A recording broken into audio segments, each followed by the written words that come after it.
So today we're gonna do a sweet potato gnocchi with a garlic brown butter sauce.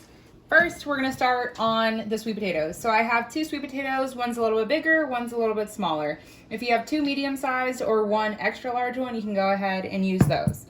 We're gonna start off by peeling them.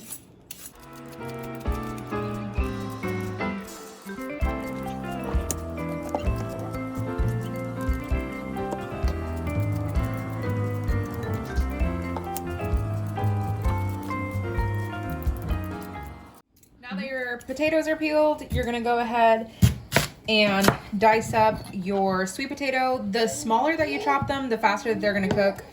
So you wanna chop them as small as possible.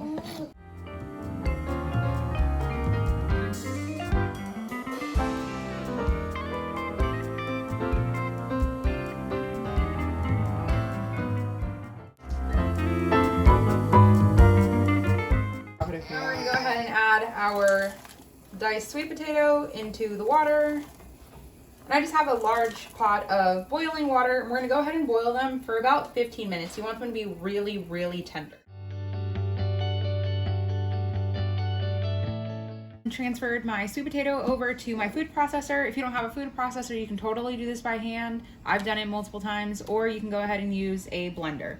So we're gonna go ahead and hit it with a ½ teaspoon to a teaspoon, depending on how salty you like it, of Redmond real salt. The link will be down in my bio for the discount.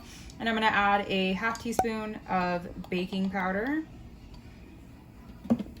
And to go ahead and make this vegan and paleo and gluten-free, we're gonna go ahead and use a cup to a cup and a half of cassava flour.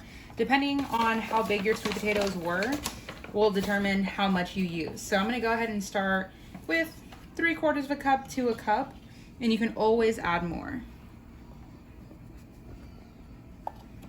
Now we're gonna go ahead, turn it on, process it up. I'm gonna transfer it to a bowl so I can kind of better show you guys. So mine is still pretty tacky. It's not too sticky, but it's not as dry as I would like. So just gonna keep hitting it with some more flour. And remember, the dough is still hot, so be careful if you're gonna go ahead and do it with your hands. I just like to take just a nice little silicone spatula and just kind of mush it in there, and it'll start to come together. If it's too crumbly, then that means you've added too much, and you can go ahead, either add some more sweet potato if you have that, or you can just go ahead and add a little bit of water.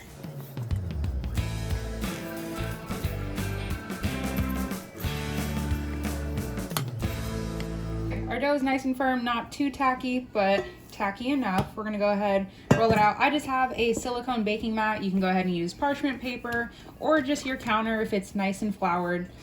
I have a bench scraper here, but a knife works too. I'm just gonna go ahead and chop it into smaller pieces just so it's a little bit easier. Now I have like a little bread slice, and we're just gonna go ahead and roll it just as if you were rolling like cookie dough. And of course they will puff in the water just naturally from the flour, but then also from the baking powder. So I think we're almost there. And then you're just gonna start chopping. We'll start at this end. Whoops, got a little stuck.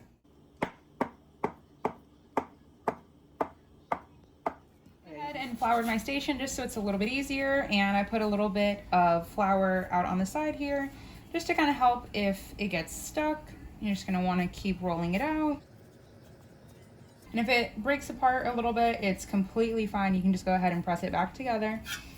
I'm going to start in the middle, and we'll start in the ends.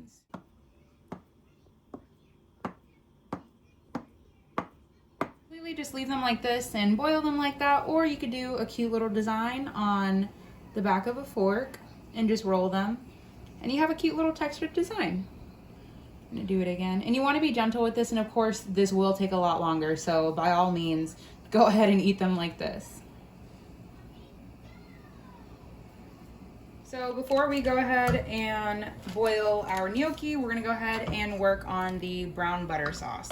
So brown butter just means once it's all melted, it's gonna separate. You're gonna have the nice white foaminess on top, which is like the milk solids, and then down below you're gonna have the butter.